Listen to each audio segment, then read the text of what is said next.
This says no SD card. Huh? What does that mean? There's no SD card. Nothing SD to card record just it to. saves it. You took it out to take the stuff off of it. There's nothing in here. Okay. Get anywhere. You could technically pull the audio from here. Good morning, welcome. Good morning. Good morning, welcome. Invitation mode. Okay, we can get it off the video. That's it right here. Doesn't have to do anything. Okay, so hold on. Okay. We'll go for the video. Good morning. I'd like to welcome everyone for coming. Thank everyone for coming, especially braving the rain in this unusual, wet Sunday morning.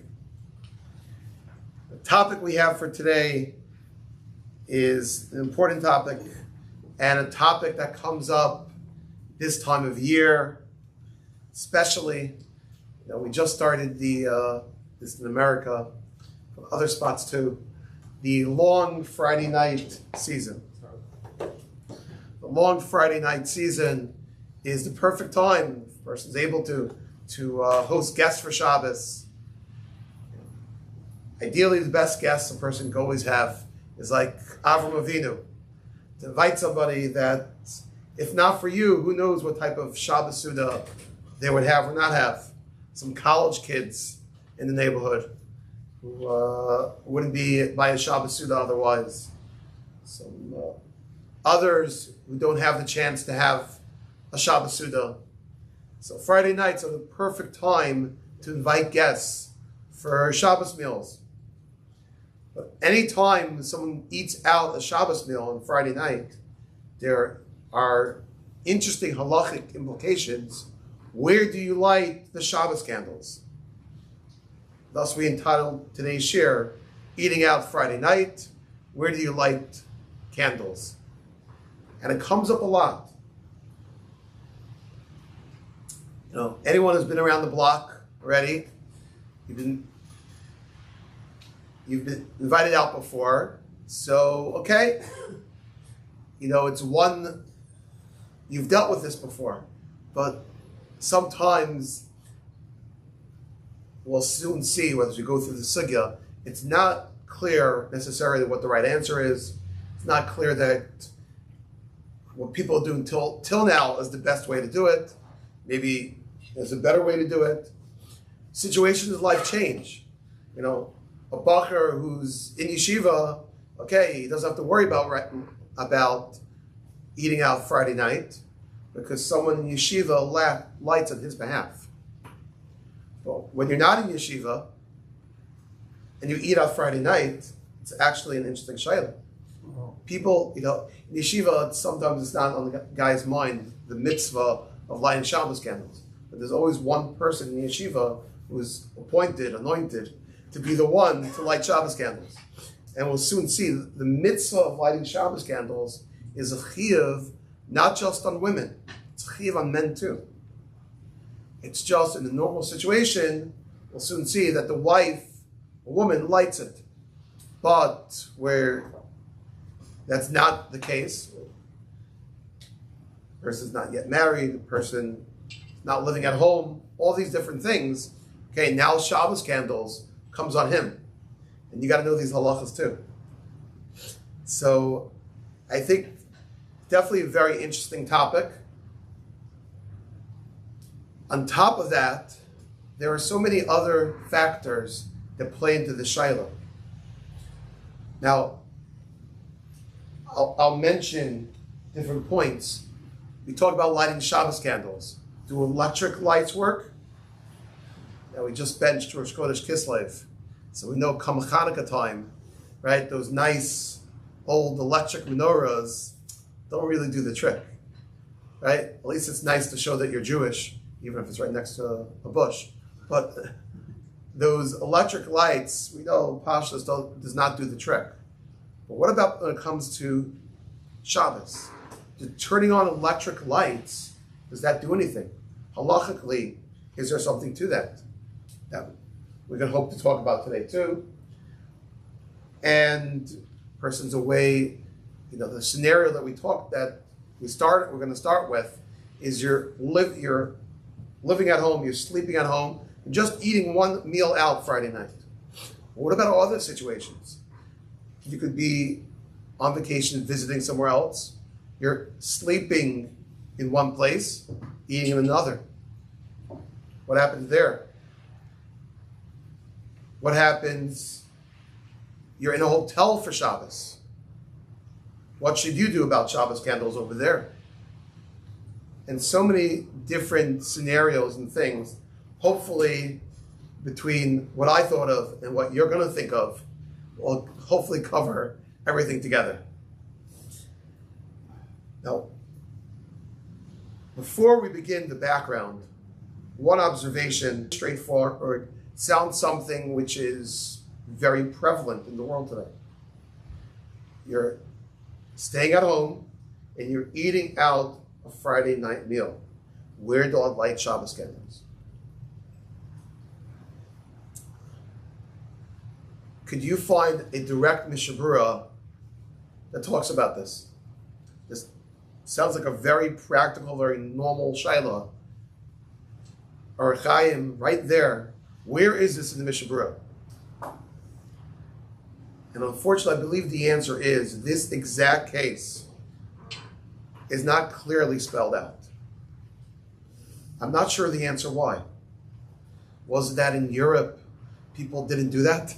People didn't eat out much Friday nights?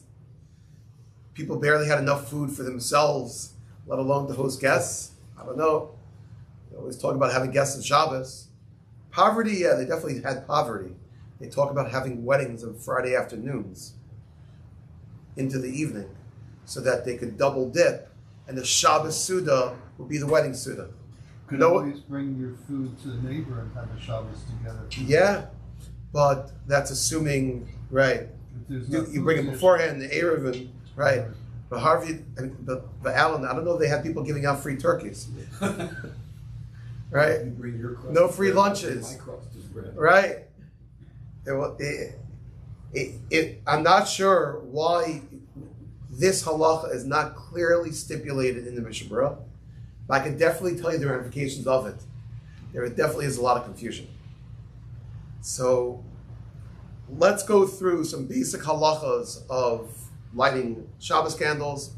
From there, hopefully we'll get to first this case of lighting candles when you're eating out Friday night, and then branch off to other cases, non-normal cases. Now,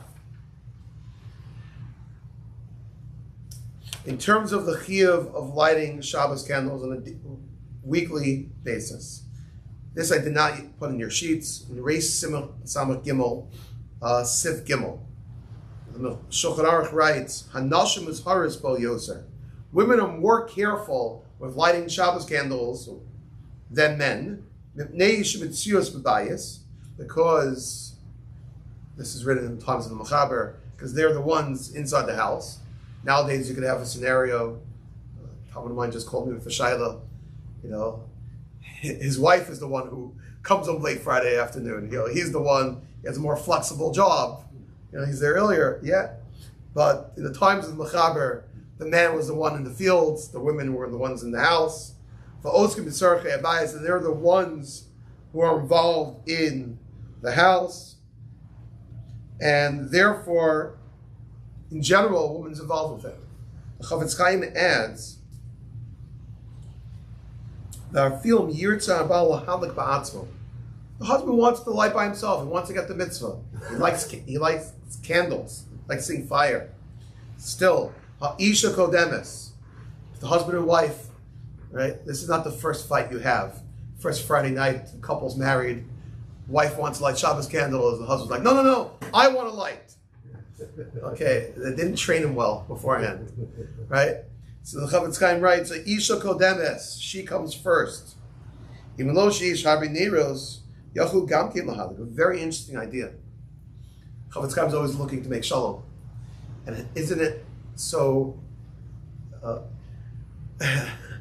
it's quite funny if the first fight a husband and wife have is about lighting Shabbos candles. We'll soon see what is the reason behind lighting Shabbos candles. Shalom bayis.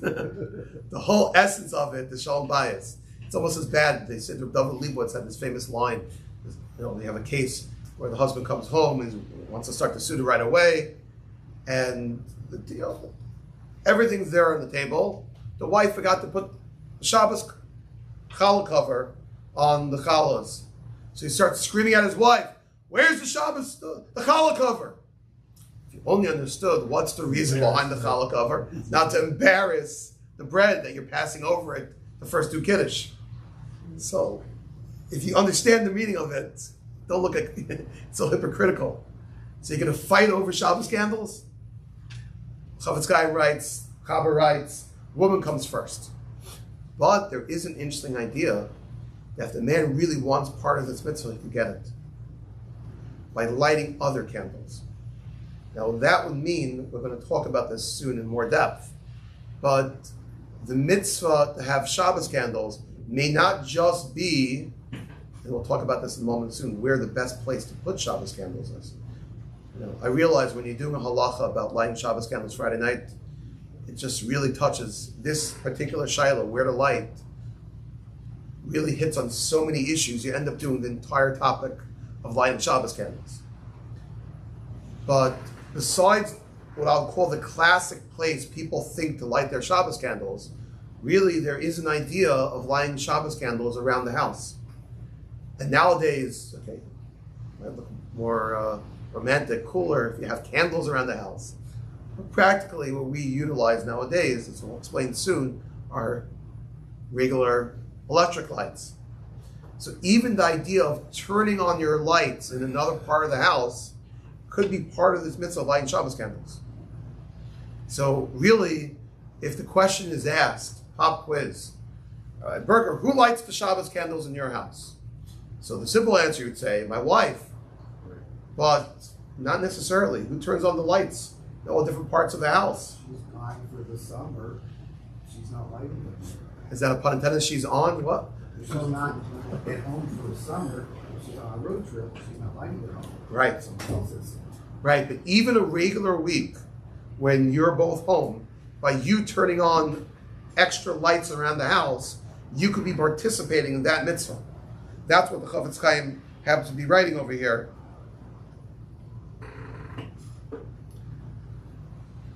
If you look on top of your sheets in the right column, I put it down. It's a quote of the Ber Halacha, where he writes, multiple rooms in your house, because of Ber Halacha, the woman could light in one spot with a bracha. Then the man could light in the other rooms below bracha, without a bracha. So there is this concept. It's not just all or nothing. It's not just the wife. The husband could be involved in this too. And for sure, in a case where the wife is not home, the wife for some reason is not able to light 100%, then the man should be the one lighting and be lighting with a bracha. Now, you definitely have it too. Bubby goes to visit the kids. You're at home. You got a light. Now, let me jump to where I have started in Sif Gimel. Let's go to Sif Yud in the Ramah. That's also on your sheets. Haga. V'haminach she'osa isha madlakes mekabel Shabbos b'adlachasa. Also very important halacha is when you light Shabbos candles, at that point the woman accepts Shabbos at that point. Im lo shehisne b'tchila, unless she makes a t'nai, a condition, ahead of time. I feel t'nai b'leiv sagi. She doesn't have to spell it out. Even a t'nai in her mind is good enough. So this is also important and fits very well into one of our shilas. Let's say the scenario is you're lighting Shabbos candles. Excuse me.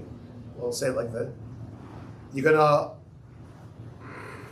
You're eating out somewhere, but you really want to drive to that house.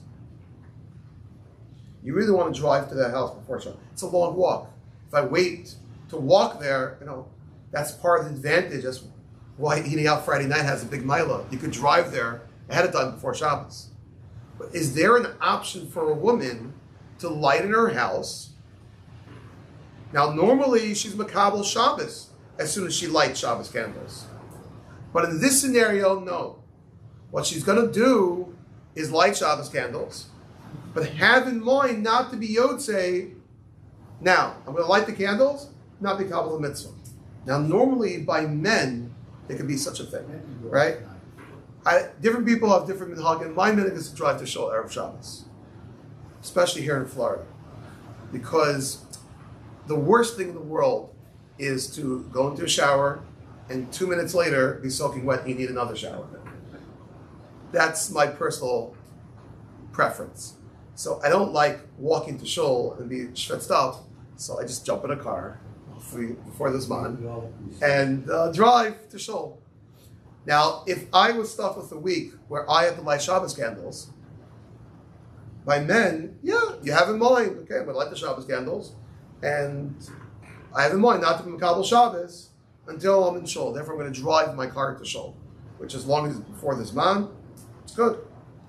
The tricky step is by women, the default setting is the moment they light Shabbos candles, they're Makabel Shabbos. That means, unfortunately, women know this well, you light Shabbos candle and then you remember, oh no, I've got to turn on the oven. So she could maybe tell someone who was Makabel Shabbos, she could tell her husband, turn it on. That's why they light candles backwards. They light first and then make the bracha. Right. Yom Tov, you make the bracha first Right. and then light. Right. Excellent. Now, so a woman's Makabel Shabbos for lighting. Is there room for a woman to play these games and have in mind, I'm not going to be Yotzei, and then jump in the car and go out for Friday night? So you read the Mishabura here on the top Mem Dalid.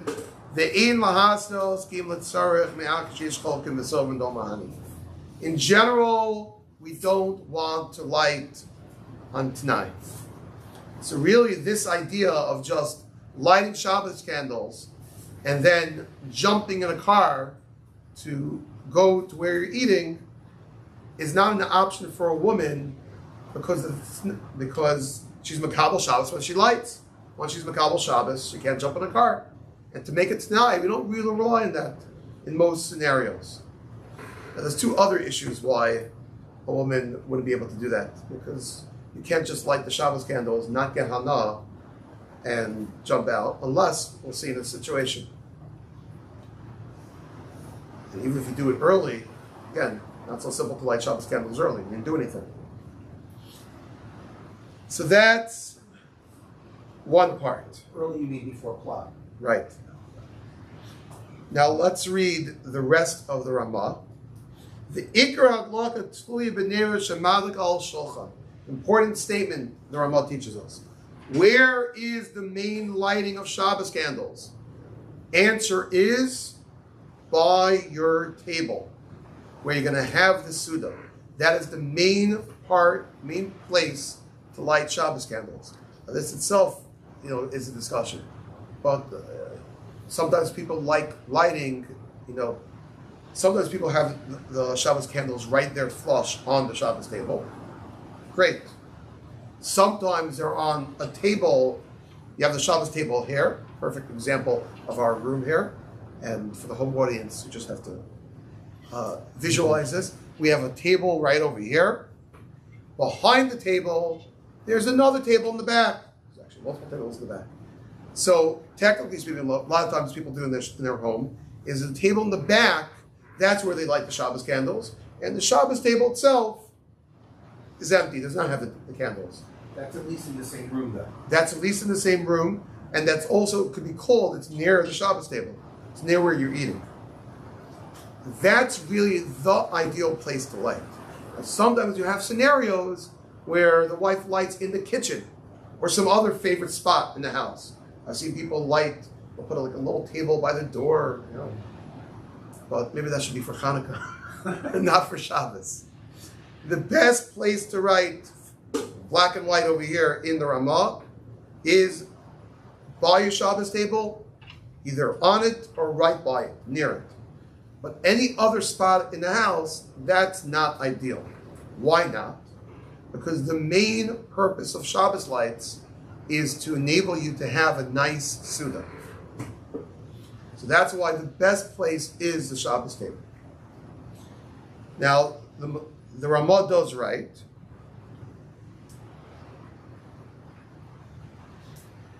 Again, the Ikar Adlaka Tliya B'Neir Shem Adlikan Al Shulchan. The main ones are by the table. Avalo B'Shar and Neir Shem Bais, but not on the other places that you're going to light in the house. The Chavetz Chaim does write in the Mishnah Berurah that you could light in other spots in the house too. Those do exist. The best place is the table, but other places also exist. Now here's another thing which is tricky. Before I even get into the whole electric light saga, let's say you have multiple people in your house lighting Shabbos candles. Also very prevalent, right? You have guests in your house. So who's going to light? You have your kids over. So you're going to light Shabbos, your wife's going to light Shabbos candles. Your Baruch Hashem, your two daughters who are there, married daughters, are going to light Shabbos candles. Daughters-in-law. Where do all of you light? It's a classic, wherever the mother lights, the daughters light. Not so simple. Because whoever lit first, they're the ones who provided the light for the table. By you putting more candles, doing more light, but that's not the light for the Shabbos table. So there is an idea. What if you have lighting above? So I'm going to get to that in a moment. Turn it off? What about all your electric lights? Well, let's turn off the electric lights for a moment. Once one woman lights by the table, for another woman just to come there, it's also not so simple. That would be if the mitzvah is called on the house. Her. Well, no, even if the mitzvah is on her, Rabbi's saying you're providing, one person provides a light, the next one can only enhance the light. Right. But that would be if the mitzvah is the hana, that it's the house that's getting the hana, the makom, the place. yes, correct. And we actually do say a concept when it comes to light, ner la'echa, ner l'meya, right? All you need is one candle, it illuminates the darkness. So I have that one candle, it illuminated the darkness, right? Usually people light even more than one candle, right? But the first person who lights, so they got it. I found this is so interesting with Yaakov Kamenetsky in his home. When they had guests, his wife would let the guests light by the Shabbos table, and she would go and light in the kitchen. She would change her spot because, and multiple people, again, I'm not here to rock the boat. People are used to doing it a certain way, but putting forth there are ideas there. Really, the purpose is to enlighten the spot. Once one person did it, so it gets tricky. You sometimes see these hotel situations or the Shabbos. You have hundreds of candles all on one table. Like, it might look very nice. Oh, wow, look how many lights. Look how many people are here for Shabbos. But really, it's better to be spread around. Right, which actually be nice. Think of the next display for all those party planners listening to the share. What would be nice is you have your candelabras on each table and let the people at each table light. Huh? Don't suggest it. The mashkiach is getting nervous. Right? But no, I've seen nice Chinese weddings have, all the setup on the table. Right? So you have a candelabra. Right? Each table, each one to light. Okay? It doesn't have to be silver. So Yes. I'm correct though that it's really a double mitzvah. It's a mitzvah on the house to have candles lit. It's also a mitzvah for the balls of ice, the wife, to light. So if she's, again, my case, as I said before, she's off on a trip she's gone for Shabbos, she still has to light. So very, very interesting point, Rabbi Berger, you're bringing up, is how do you define the mitzvah of a Lakas Neros Hanukkah? Rabbi Berger is sort of qualifying it. Shabbos. Oh. I was about to tell you what my answer is. Is it an individual mitzvah that I, as an adult, have this responsibility? Or is it a mitzvah on the house? Now, the reason I slipped in Hanukkah, because that's exactly the issue debated by Hanukkah. How do we understand Hanukkah lights? And remember, we bench Rosh Chodesh, so I'm allowed to talk about Hanukkah. Right? Is it personal or is it household? By Hanukkah, it's clearly household. Because the Mechaber, the way Sfardim do it, is the father lights, that works for the whole house. The Ashkenazim, right? The Ashkenazim add, okay, to each their own, pun intended. But by Shabbos, I saw Rav Shmuel Kamenetsky himself. We go from Rav Yaakov to Rav Shmuel. Yibad L'chaim. But Rav Shmuel says there's a difference between Shabbos and Hanukkah. Hanukkah might be a household chiyuv in its essence. The Shabbos is more individualistic. You yourself have a responsibility. Now, if you're away from home, it might be tricky because if it's not your house, then maybe it's not your place to light. There's also there's a very the exact opposite purpose of lighting the Hanukkah arrows and the Shabbos arrows. By Hanukkah, there's an Isser Hana'ah. Correct. Candles. By Shabbos, there's a Chiyuv Hana'ah. Right. It's a very good point. There are the mitzvahs of Hanukkah and Shabbos are really for two purposes. Hanukkah is just to show the nace and not to utilize. And by Shabbos, it's just the opposite. The purpose is to utilize those candles. So again, we've touched on a lot already. So let me give a quick recap. So far, we've talked about that there's an individual chiyuv, both of the men and women, to light Shabbos candles. Practically, the woman gets kedima, don't fight about it. She comes first, she should be the one lighting and she takes care of it for you. The mitzvah is by the lights, ideally for the Shabbos table. Because that's the essence, that's where the takana was made, for the Shabbos Sudas to be done with light. But really, the concept of Shalom Bayis and Oneg Shabbos, you're able to walk freely in your house without tripping on things, that's also a mitzvah the Chavetz Chaim brings down. So technically, other spots in your house, you could also light. So we talked about ideally, where there are multiple people, it would be best to spread out. For one person to light by the Shabbos table, one person to light in the kitchen, v'chulu v'chulu. And it seems that's what they did in Rabbi Yaakov Kamenetsky's home. Now, are we ready yet to tackle Friday night, eating out, and then what should I do? Let's try that. And then we'll branch off. So I'm living at home. I'm in the community. I'm eating by a neighbor's house. What should I do? Choice A. Should I light in my house? Should I light in my neighbor's house? What's the best way to do it? So I'll add to the equation. Really, even though we said it's your personal chiyuv to light, you have a chiyuv to light, but once you go to someone else's house, it's really their house. And if they're the ones feeding you the food, you're eating by them, so really you fall under their table, and halakhically speaking, when they light, you're good to go.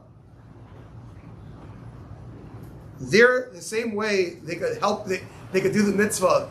You know, you didn't cook for Shabbos, they cook for Shabbos. So you're somech on their shulchan, you're relying on their table for the meal. You can rely on them for Shabbos candles too. So really, me'ikar hadin, 100%, you don't need to light if you go into this neighbor's house. However, women take lighting Shabbos candles very seriously, and they should. Right? We know the concept. If they ever miss 1 week lighting Shabbos candles, we don't have this in too many places in halacha. There's the concept of a knas. That if one time they miss, they have to add an extra candle. They say some say, that's where the minhag comes from. The more with each child you add a candle. Why is that? If the whole purpose of lighting Shabbos candles is for owning Shabbos, to have light by the Shabbos table, what does that have to do with having another child? Another child needs more light? We don't say that. So some say the idea behind it is this knas, that once you miss lighting Shabbos candles for 1 week, we knas you, we put a penalty on you, that you have to add another candle. So the idea would be, is the week that they had a child, they were too busy with the childbirth, and they didn't light, so that's why they add a candle. But that's, even if the wife is home in time for Shabbos, there's still a minute to add candles.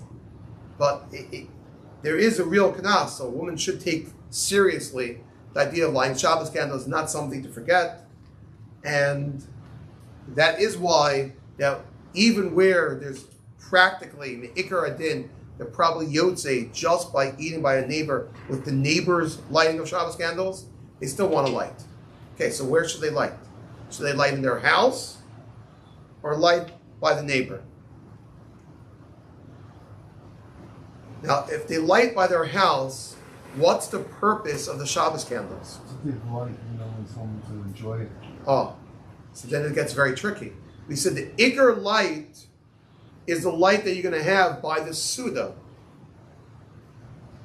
Well, the light you're using by your house is not light you're using by the Suda, because you're eating over there.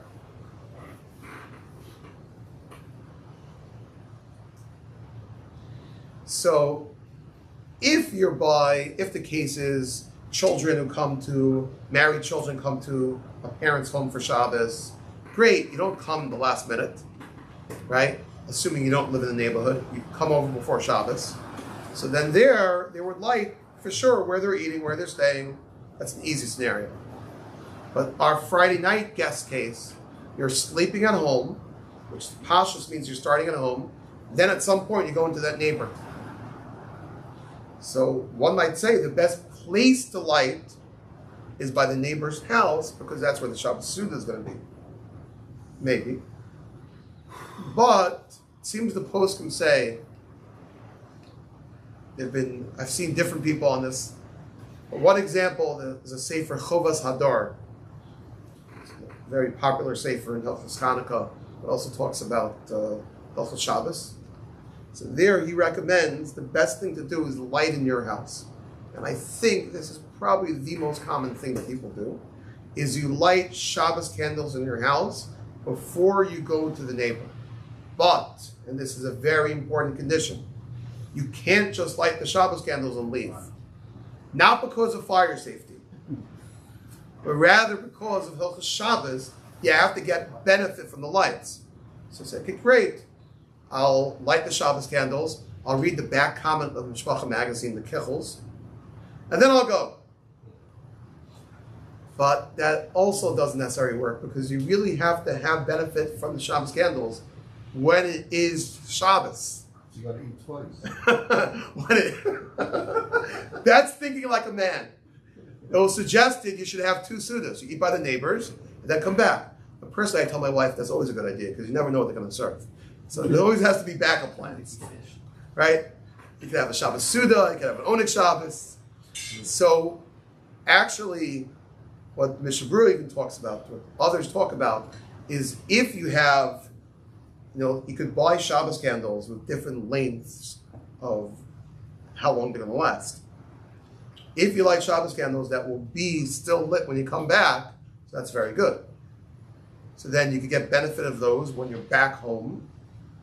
But you never know how long that meal is going to take. It could be the time you come back, there won't be Shabbos candles, and all of a sudden it's a bracha l'atala. So really the best thing to do is to light Shabbos candles and spend a good amount of time already into the time of Shabbos when it gets dark. So let's say you're lighting at Hadlaka, which is 18 minutes to Shkia. And you go, let's say here in Florida, you're lighting 18 minutes to Shkia, and you stay 20 minutes into Shkia, and you do things by the Shabbos candles. then you go to the neighbor. Short of that, gets trickier. You're lighting 18 minutes before Shkia. It's not dark yet. You're saying you have to wait until into Shkia, not into Tzeis. Yes, you should. Well, Mamela, once you go post Shkia, but yeah, that's really the best way if you're going to light at home. Now, if it's too inconvenient, if it takes a half hour to walk there, so if you're going to leave only 20 minutes after Shkia, you're going to show up way too late, then the option might be you might need to get there before Shabbos and light there. That's why all of these scenarios, it changes. The right thing to do when you're eating by your neighbor next door may not be the right thing to do when you're eating by your neighbor across town. And even if you're used to doing one thing, it's no one size fits all. Each case might have different halachas for what the best way to go about doing it is. Probably each time, requires a shayla to ask what the best thing is. Yes? What about if somebody makes early Shabbos, so before and after plug, there's no light there's no concept of this light anyway, it's not going to do anything. Correct. Right? What was just brought up is this issue I talked about, I said this time of year, when you have the long Friday nights. What happens if you're talking about in the summer, where it's shorter Friday nights, but you made an early Shabbos? So that complicates things, right? If you makabel early Shabbos, you're going to light those Shabbos candles early, the benefit you're going to get from those lights is not Shabbos. In the same way, early Shabbos, we've touched on this in the past, brings with a whole host of halachas.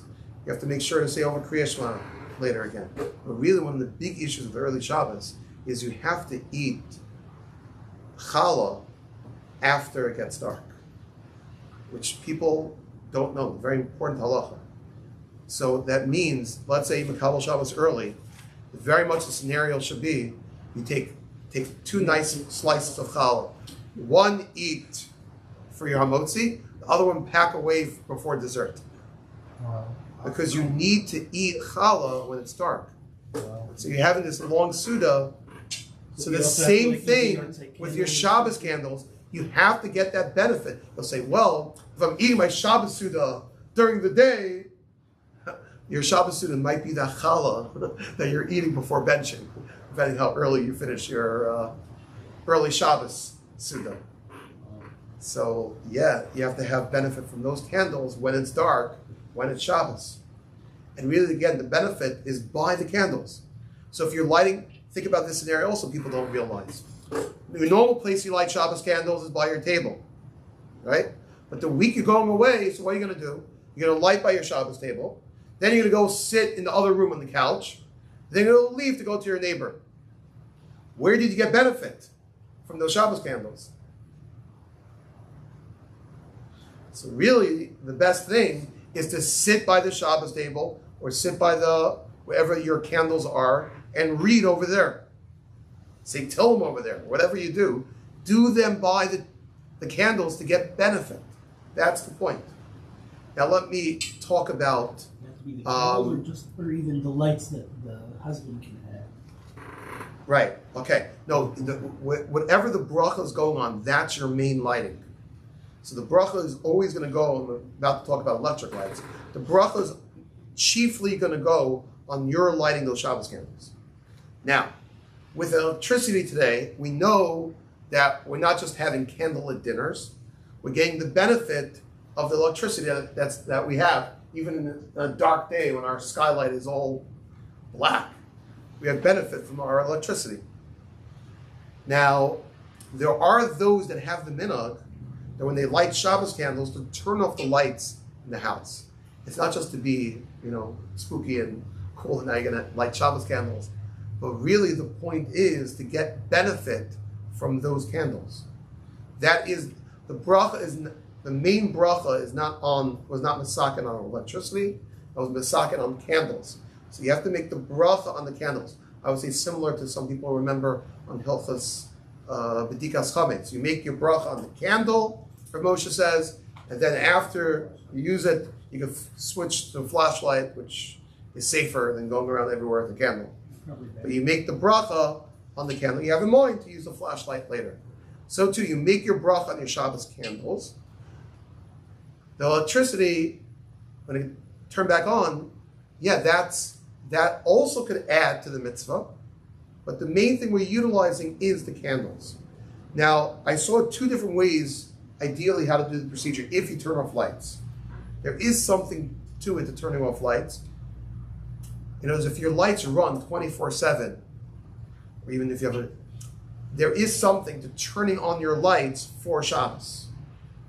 My particular dining room table, I have like a chandelier, which is not kept on during the week. I have other lights. So I turn on that chandelier for Shabbos. That's a kiyum of this halacha. So if a person normally has lights on, there is something to it to shutting them off and putting them back on for Shabbos. The wife can't do it though. So this is where it gets very tricky. Very excellent point. So it could be the husband to be the one, okay, before I go to the show, I'm turning on those things, those lights, the cover Shabbos. There's, in terms of the wife, so the practical way, probably the one we're most comfortable with, is what Larry Berger you just said, is have the wife turn on the lights. Then she's going to light Shabbos candles. Remember, the moment she lights Shabbos candles, normally in Makabel Shabbos, right? And make the bracha. Rabbi Yaakov Kamenetsky, though, does suggest the procedure to do it is first to light Shabbos candles. Don't yet say the bracha. Then put on the electric lights. And then say the bracha, where the bracha directly is going on both. It's not a hefsek. And interestingly, Rabbi Yaakov would say that's not a hefsek. I just had this discussion this morning with somebody how to do this, but Rabbi Yaakov, I found straight up, does talk about doing it that way. Shlomo Zalman talked the more probably conventional way. No, turn on the lights, then do the other things. You can have a husband and wife duo. The wife lights the Shabbos candles, the husband turns on the electricity. Great. I saw one very interesting nafkamina with this electric lights. Think of the scenario where you're spending Shabbos in a hotel room, which happens. You're eating your meals. Let's say it's a conference. Let's say it's a convention. You're eating your meals in the grand ballroom. Where do you light Shabbos candles? Usually outside. So normally, at the convention, at all these things. Where are they going to, right? Usually what they're going to do is have those tables set up with 1,000 candles for some reason, and everyone will light there. Look what Rabbi Yaakov Kamenetsky says you should do. You should turn off and turn on, right? Assuming you're not keeping on lights inside the room itself. You want it to be dark. You don't want to have a light shining on you. Turn off and turn on the light in your bathroom. The electric light in your bathroom. That's going to be your Shabbos light for your room for Shabbos. Turn off and turn on that electric light. When you go downstairs and you're going to light the candles by the table, which is not your room, not the place where you're staying, have in mind that electric light that you turned on before. So that's what it's going to be. So it's very interesting how the poskim take all these factors into account. The candles, the electricity, where's the best place you're going to get benefit from, all into account in terms of lighting Shabbos candles. So again, just to summarize, if you're eating out Friday night, where is the best place to light Shabbos candles? The best place is usually your home, but that will entail you spending time by the Shabbos candles, ideally before you go off to the neighbor, which means you have to spend time into Shabbos. If that's not able, so there is the idea of lighting very long-lasting Shabbos candles, and when you come back, you don't have to be tired and just go to sleep, but you're going to spend some time again by those Shabbos candles on the way back, either the way in or the way out, vice versa, way out, way in. Could one light Shabbos candle by someone else's house? Yes. Ideally, it might be best to do it in a different spot, not next to them. But if not, that could also work possible. Either way, we should have many enjoyable Shabbosim, many enjoyable time with guests, and we should all be zocheh. All that we need is just one Shabbos for all the Jews to keep that Be'ezus Hashem, we should be zocha to the Gula Shlema in here in Yemena. Amen. Thank you very much, everybody, for coming. We spent together a rainy Sunday morning The discussing Shabbos candles. detail about each We could definitely use them.